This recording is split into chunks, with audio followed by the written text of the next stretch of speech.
ഷാഫിയും താജും പാടിയ പാട്ടാണ് ഞാൻ പാടിയത്. അവരെ പോലെ ഒരു വലിയ സിംഗർ അല്ല ഞാൻ. എന്തായാലും ക്ഷമിക്കുമെന്ന് വിശ്വസിക്കുന്നു. അതൊക്കെ ക്ഷമിച്ചിരിക്കുന്നു. Thank you. പക്ഷെ ഇനി പാട്ട് പാടേണ്ടി വരും. Thank ഒത്തിരി you. പാട്ടുകളുണ്ട്. അതിന് മുമ്പ് ഈ ശരിക്കും വിനീത് ശ്രീനിവാസന്റെ നമ്മുടെ സലീമേട്ടനെ വെച്ച് ചെയ്ത M G road, coffee at M G road. അതെ അതെ അതെ. പലവട്ടം കാത്തുനിന്ന് ഞാൻ കോളേജിൻ മൈതാനത്ത് ഒരു വാക്കും മിണ്ടാതെ നീ പോയില്ലേ പോയില്ലേ, ആ സാധനമില്ലേ. Auto tune. അപ്പൊ നമ്മൾ അത് അതെ ഒരു ടെക്നിക്കൽ ഒരു സാധനമാണ്. പക്ഷെ നമ്മൾ അത് മുതൽ ശ്രദ്ധിച്ചു തുടങ്ങി. ഓ ഇങ്ങനെയൊക്കെ ചില സാധനങ്ങൾ ചെയ്യാൻ പറ്റും. അപ്പോൾ അത്തരം സാധ്യതകൾ ഉപയോഗിച്ചൊരു പാട്ടായിരുന്നു അത്. അതേ സമയത്ത് തന്നെയാണ് എനിക്ക് തോന്നുന്നു നിങ്ങളുടെ കിണ് വരുന്നത് അല്ലേ. അപ്പം ഇപ്പം ബേബി ജീനെയും ഡബ്സിയൊക്കെ നമ്മൾ മലബാറിൽ നിന്ന് ഇങ്ങോട്ട് എടുക്കുകയും ഇവിടെ സീൻ കുറെ മാറുക, വേടൻ ഉൾപ്പെടെയുള്ള ആൾക്കാരുമായിട്ട് സീൻ മാറുകയും നീരജൊക്കെ ഭയങ്കര രസമായിട്ടുള്ള പാട്ടുകളൊക്കെ ഇറക്കുകയും ചെയ്യുമ്പോൾ നമ്മുടെ ഇൻഡിപെൻഡന്റ് മ്യൂസിക്കിന്റെ സീൻ മാറിയതിനെ കുറിച്ച് നമ്മൾ സംസാരിക്കുന്നുണ്ട്. അതിന് മുമ്പ് മ്യൂസിക് മോജോ പോലെയുള്ള അല്ലെങ്കിൽ നമ്മുടെ തൈക്കുടം ബ്രിഡ്ജ് പോലെയുള്ള സംവിധാനങ്ങളൊക്കെ ഇവിടെ ഉണ്ടായിരുന്നു. അതിന്റെ ഒരു പിച്ചിങ് ആണ് ഇപ്പോൾ നമ്മൾ അതിന്റെ റിസൾട്ട് ഒക്കെയാണ് കാണുന്നത്. പക്ഷെ അതിന് മുമ്പേ തന്നെ നിങ്ങളെ റാപ്പ് ഇറക്കിയിട്ടുണ്ട് എന്നുള്ളത് അറിയുമ്പോൾ ഉണ്ടല്ലോ ഒരു പ്രൗഡ് ഉണ്ട്. അതായത് ഇന്ത്യൻ മ്യൂസിക്കിൽ മുമ്പേ നടന്ന ഒരാളാണ് എൻ്റെ മുമ്പിലിരിക്കുന്നത്. വേറെ ലെവൽ. ആ ഇക്കിണ് നമുക്ക് സംസാരിച്ചു തുടങ്ങാം. എനിക്ക് ഒന്നാമത്തത് ഭയങ്കര ഭ്രാന്താണ്. അന്ന് പിന്നെ എറണാകുളമാണ് തലസ്ഥാനം കാസറ്റ്. ഇവിടെ നിന്ന് ഇറങ്ങുന്ന കാസറ്റുകൾ ക്ലിക്കാവുന്നത് ഫസ്റ്റ് കോഴിക്കോടാണ്. കോഴിക്കോട് ക്ലിക്കായാൽ കേരളത്തിൻ്റെ മാർക്കറ്റാണ്. പിന്നെ ഓൾ കേരള അത് പടർന്ന് പന്തലിക്കും. ഇതായിരുന്നു അന്നത്തെ മാർക്കറ്റ്.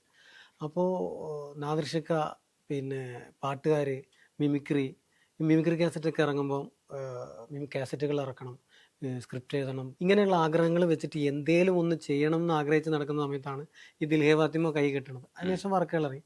കിണ് രണ്ടാമത്തെ വർക്ക് അതിൽ നിന്ന് വ്യത്യസ്തമാണ്. അപ്പം എല്ലാവരും പറഞ്ഞു അവൻ്റെ അടുത്ത് ഇനി അടുത്ത വർക്ക് എന്താണെന്നുള്ളത് നോക്കിയിരിക്കുമ്പോൾ വീട്ടിൽ നിന്ന് എന്താ ചെറിയൊരു ഇഷ്യൂ ആയിട്ട് ഞാനിങ്ങനെ കോഴിക്കോട് വട്ടാമ്പയിൽ, കല്ലായി കഴിഞ്ഞ് വട്ടാമ്പയിൽ ബൈക്കിൽ വരുന്ന സമയത്ത് ഇങ്ങനെ ചീത്ത പറഞ്ഞിരിക്കണം, ഒക്കെ കൂടെ വല്ലക്കം വായിക്കുന്നു. ആ കിണ് ഞാൻ ഒറ്റയ്ക്ക് സംസാരിക്കാൻ ഇടയ്ക്കൊക്കെ ഒറ്റയ്ക്ക് സംസാരിച്ചതിൽ കിണ് വന്ന്. അപ്പോൾ കിണ് അപ്പോൾ കണ്ടുക്കിണ്, പോയിക്കിണ്, വന്നിക്കിണ്, ഇരുന്നിക്കിണ്, നോക്കുന്നു. അപ്പോൾ ഞാൻ കൂട്ടുകാരനോട് പറഞ്ഞു, CT കബീറുണ്ട്, എന്നെ പോലത്തെ ഒരു ഭ്രാന്തൻ തന്നെയാണ്, എടാ നമുക്ക് ഇങ്ങനെ ഒരു പാട്ട് ചെയ്യാം, എന്തും കിണ് വെച്ചിട്ട് ചെയ്യണം. ഇപ്പം കൺസെപ്റ്റ് അന്ന് എന്താ ചെയ്തതെന്ന് വെച്ച് കഴിഞ്ഞാൽ 501 രൂപയ്ക്ക് റിലയൻസ് മൊബൈൽ തന്ന് കോയിൻ ബോക്സ്, ആ സമയത്ത് നടന്ന സംഭവങ്ങൾ വെച്ചിട്ട് ഈ പാട്ടിൽ തീം ചെയ്ത്, അങ്ങനെയാണ് കുറച്ച് പൈസ നമുക്ക് കിട്ടിയിരിക്കണ്, സ്വപ്നം കണ്ടിക്കണ്, ചിക്കിടം മൊബൈൽ കിട്ടിയിരിക്കണ്. കോഴിക്കോട്ടുകാർ ഉപയോഗിക്കണ പണ്ടത്തെ വാക്കുകളൊക്കെയാണ് കണ്ണുമൂറും ചില്ലാക്കും. അതായത് കണ്ണുമൂറും ചില്ലാക്കും എന്ന് പറഞ്ഞാൽ മുഖമൊക്കെ അടിച്ച് പൊളിച്ചാളെന്ന് പറയണത്. അപ്പോൾ അങ്ങനത്തെ കുറച്ച് വാക്കുകളൊക്കെ ഇതിനകത്ത് കുത്തി കയറ്റിയിട്ടാണ് ആ പാട്ടുണ്ടാക്കിയത്. എഴുതി ഓർക്കസ്ട്ര ചെയ്ത് പിന്നെ അത് വിഷ്വലിലേക്ക് മാറിയത്. വിഷ്വൽ ചെയ്ത് കഴിഞ്ഞപ്പോൾ മൊത്തത്തിൽ ബാക്കിൽ ഒരു ബ്ലാക്ക് കർട്ടനും സംഭവങ്ങളൊക്കെ ചെയ്ത് ലിയോൺ കെ തോമസിൻ്റെ കൂട്ടുകാരനാണ് ചെയ്തത്, എറണാകുളത്തുകാരനാണ്. പിന്നെ നിതിനേട്ടൻ ക്യാമറ. അത് ചെയ്ത് കഴിഞ്ഞപ്പം ഭയങ്കരമായിട്ട് കോൺഫിഡൻറ്റ് കിട്ടി. അതിൽ റാപ്പ് വെർഷൻ ചേർത്ത് മൊത്തത്തിൽ അത് മാർക്കറ്റിൽ ഇറക്കിയപ്പോൾ മൊത്തം നെഗറ്റീവായിട്ട് എനിക്ക് നല്ല തെറിയായിട്ടുണ്ട്. എൻ്റെ ഓഫീസൊക്കെ കോഴിക്കോട് പാളയത്തായിരുന്നു. അപ്പോൾ ഫുൾ ടൈം ടൗണിൽ കറങ്ങി നടക്കുന്നുണ്ട്. എന്നെ ബൈക്കിലൊരു ഫാമിലി നിർത്തിയിട്ട് തെറിയൊരു വിളിച്ചിട്ടുണ്ട്, എന്താണ് ചെയ്യുന്നത്. അപ്പോൾ കണ്ടെത്തിയ സംഭവം എന്ന് വെച്ചാൽ ഞാനെന്തോ കോഴിക്കോട്ടുകാർ സംസാരിക്കുന്ന ആ ഒരു ഭാഷയെ അല്ലെങ്കിൽ വാക്കുകളെ കളിയാക്കിയതാക്കിയിട്ട് തോന്നി. പിന്നെ അത് കുറച്ച് കഴിഞ്ഞപ്പോൾ മലപ്പുറത്തുകാർ അക്സെപ്റ്റ് ചെയ്തത്. അപ്പോൾ അവരുടെ ഇതാന്ന് വിചാരിച്ച് ടോട്ടലി നമ്മൾ ഉദ്ദേശിച്ചത് ഒരു വാക്ക് ഉപയോഗിച്ചിട്ട് നമ്മൾ പറയാനുള്ളത് ഒരു ആക്ഷേപഹാസ്യത്തിലൂടെ പറഞ്ഞു എന്നുള്ളതാണ്. പക്ഷേ ആ ഒരു പാട്ടാണ് ശരിക്കും ലൈഫിൽ എന്നെ ഇന്നിവിടെ വരെ എത്തിച്ചത്. അപ്പോൾ ആ പാട്ട് ഞമ്മള് വന്നിക്കണ്, രജനീഷ് ഏട്ടനെ കണ്ടിക്കണ്, ഒരുപാട് ഓഡിയൻസ് ഉണ്ട് എന്ന് പറഞ്ഞിക്കണ്, സൗണ്ട് സ്വീറ്റാന്ന് പറഞ്ഞിക്കണ്, ചോദ്യങ്ങൾ ചോദിച്ചിക്കണ്, പഹയന്റെ നുണക്കുഴി കണ്ടിക്കണ്, അടിപൊളി സ്റ്റൈലിൽ ഇരുന്നിക്കണ്, ഒരു ഗിഫ്റ്റും തന്നിക്കണ്, തലേന്നിരുന്നിക്കണ്, നാളെ ഗസ്റ്റിനെ കിട്ടിക്കണ്, ഇന്ന് പഠിക്കാൻ തുടങ്ങിക്കണ്, ഓരെ കുറിച്ച് തിരയാൻ നിന്നിക്കണ്, ഉറങ്ങാതിരുന്നിക്കണ്, നല്ലോണം തലയിൽ കയറ്റിക്കണ്, പഠിച്ചിട്ട് സ്റ്റൈലായി വന്നിക്കണ്, ഇരുന്നോരെ വട്ടം കറക്കിക്കണ്, വന്നോരിരുന്നിക്കണ്, ഓരെ മനസ്സ് നിറച്ചിക്കണ്, ചിലവരെ നെഞ്ചത്ത് ചേർത്തിക്കണ്, ഓരെ കണ്ണൊക്കെ നിറഞ്ഞിക്കണ്, നമ്മളിരുന്നിക്കണ്,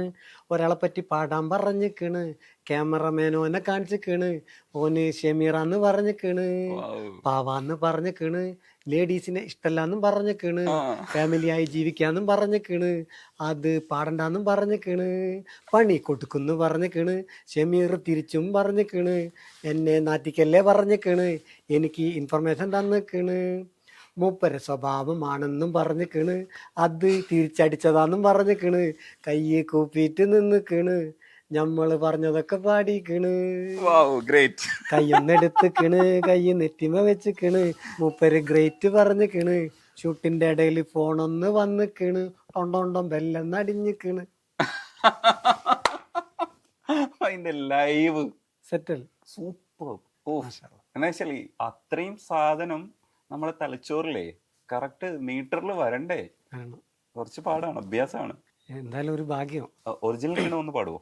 കുറച്ച് പൈസമൊക്കെ കിട്ടിക്കണ്, ഞമ്മള് സ്വപ്നം കണ്ടിക്കണ്, ചികിടം മൊബൈല് വാങ്ങിക്കണ്, ഞെക്കി കുത്തി ഹലോ എന്ന് പറഞ്ഞിക്കണ്, ആരാന്ന് ചോദിച്ചിക്കണ്, കളിപ്പിക്കേണ്ട മൊയന്തേന്ന് കേട്ടിക്കണ്, ബറച്ചിട്ട് മൊബൈല് വീണിക്കണ്, പൊട്ടിട്ടില്ല പടച്ചോൻ കാത്തിക്കണ്, സൂറാക്ക് വിളിച്ചിക്കണ്, ഓളെ കെട്ടിയോന്നതറിഞ്ഞിക്കണ്, കണ്ണു മുറഞ്ചില്ലാക്കും പറഞ്ഞിക്കണ്, ഞമ്മള് വെറുതെ ഇരുന്നിക്കണ്, തെങ്ങുമ്മ കേറിക്കണ്, റേഞ്ചിന് മട്ടൽമ തൂങ്ങിക്കണ്, മുട്ടും കുത്തിക്ക് പൊട്ട് വീണിക്കണ്, നമ്മൾ വന്നിക്കണ്, കണ്ടിക്കണ്, നിങ്ങളെ കണ്ടിക്കണ്, നമ്മൾ കിണ് വെച്ച് പാടിക്കണ്, ഇടയ്ക്ക് എന്നൊരു ബേസിലൊരു സൗണ്ടും കേട്ടിക്കണ്.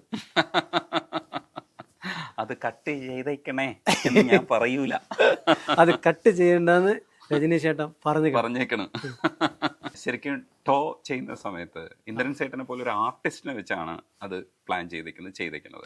അത് ഒരു രസമുള്ളൊരു പരിപാടിയാണ്. അന്ന് അത് അതുകൊണ്ടുകൂടെ ശ്രദ്ധിക്കപ്പെടുന്നതാണ്. കാരണം ഒരു ആർട്ടിസ്റ്റ് വരുമ്പോഴത്തേക്കും നമുക്ക് കുറച്ചുകൂടെ ഒരു ഇത് കിട്ടും. അപ്പം ആൽബംസ് തകർത്തിരുന്ന ഒരു കാലഘട്ടവും കൂടിയാണ്. സൂര്യ ടി വിയുടെ പരിപാടിയിൽ, കിരൺ ടി വിയിലും മറ്റുമൊക്കെ ഈ ആൽബംസ് ഇങ്ങനെ പൊക്കോണ്ടിരിക്കുന്ന ടൈമും കൂടെയാണ്. അപ്പം അതിന്റെ ഭാഗമാവുന്നവരെയൊക്കെ അന്ന് കണ്ടവരൊന്നും ഒരു കാലഘട്ടത്തിൽ മറക്കില്ല. എന്ന് വെച്ചാൽ അന്ന് അതേ ഉണ്ടായിരുന്നുള്ളൂ. ഇന്നിപ്പോ ഒരുപാട് ചോയ്സസ് ഉണ്ടല്ലോ. അന്ന് ഇപ്പോ നിങ്ങൾ കാണിക്കുന്നത് എന്താണോ അത് നമ്മൾ കണ്ടുകൊണ്ടിരിക്കുക, അത്രേ ഉള്ളൂ. നിങ്ങളാണ് രാജാക്കൾ. അപ്പൊ ആ കാലം കൂടെ ഇന്ദ്രൻ ചേട്ടൻ എങ്ങനെയാണ് ഈ പ്രൊജക്ടിന്റെ ഭാഗമാവുന്നത്? കിണ് ഹിറ്റായി കഴിഞ്ഞപ്പോ നമ്മുടെ സത്യം ഓഡിയോസ് ഇല്ലേ, പ്രേമേട്ടൻ ഗൾഫിലുള്ള റെഫ ഓഡിയോസിന്റെ ആൾക്കാരെ വിളിച്ചിട്ട് എൻ്റെ നമ്പർ കളക്ട് ചെയ്ത് എന്നെ കാണാൻ വരാൻ വേണ്ടി പറഞ്ഞ് പ്രേമേട്ടനെ പറഞ്ഞപ്പോൾ കിണു പോലത്തെ ഒരു വർക്ക് വേണമെന്ന് പറഞ്ഞു. ഇപ്പം നമുക്കൊരു ഹിറ്റ് കിട്ടിയാൽ അതുപോലെ ഒരു ഹിറ്റ് ഒരിക്കലും നമുക്ക് കിട്ടില്ല. ചിലതൊക്കെ സംഭവിച്ചു പോകണതാണ്. പക്ഷെ നമുക്ക് ചിന്തിച്ചെടുത്തിട്ട് മറ്റൊരു ഹിറ്റ് ഉണ്ടാക്കിയെടുക്കാം എന്ന് മാത്രം. അപ്പം അതേപോലത്തെ ആ സമയത്ത് ആലോചിച്ചിട്ട് കൂടുതലൊന്നും കിട്ടാണ്ടായപ്പോൾ ഈ വർക്ക് പോവുകയും ചെയ്യരുത്. അങ്ങനെയാണ് ഈ ടോ വരുന്നത്. അപ്പോൾ പെൻഡിങ് വർക്ക് ഉണ്ടാവും. ഇതെനിക്ക് കിട്ടിയതെന്ന് വെച്ചാൽ ഞാൻ തിരുവനന്തപുരം ഭാഗത്ത് എന്തോ പ്രോഗ്രാമിന് പോയപ്പം ഒരു റേഡിയോ ജോക്കി സംസാരിച്ചാണ്. പിന്നെ ഓക്കെ ഇനി വിളിക്കണം കേട്ടോ, പിന്നെ അഭിപ്രായങ്ങളൊക്കെ അറിയിക്കണം കേട്ടോ, പിന്നെ അപ്പോൾ എല്ലാത്തിലും ടോ വന്നു. അപ്പം ഞാൻ ഇപ്പോൾ കോഴിക്കോട് നമ്മൾ കിണു പോലെ തന്നെ സംസാരിക്കണം, കണ്ടുകണ് കേട്ടോ, കിണിൻ്റെ കൂടെ ടോ, കണ്ടുകണ് കേട്ടോ, വന്നുകണ് അല്ലെങ്കിൽ കൊടുത്തുകണ് കേട്ടോ. അപ്പോൾ ഇത് തിരുവനന്തപുരത്തുള്ള ഒരു റേഡിയോ ജോക്കി സംസാരിക്കുമ്പം അപ്പോൾ ഇതെല്ലാവരും കോമൺ ആയിട്ട് ഉപയോഗിക്കുന്ന ഒരു വാക്കാണ്. അങ്ങനെയാണ് വീണ്ടും എന്നെ പോലത്തെ ഭ്രാന്തായിട്ടുള്ള ടി കവറിൻ്റെ അടുത്ത് പോകണം, ആ ടോ വെച്ചിട്ട് പാട്ട് എഴുതിക്കണം.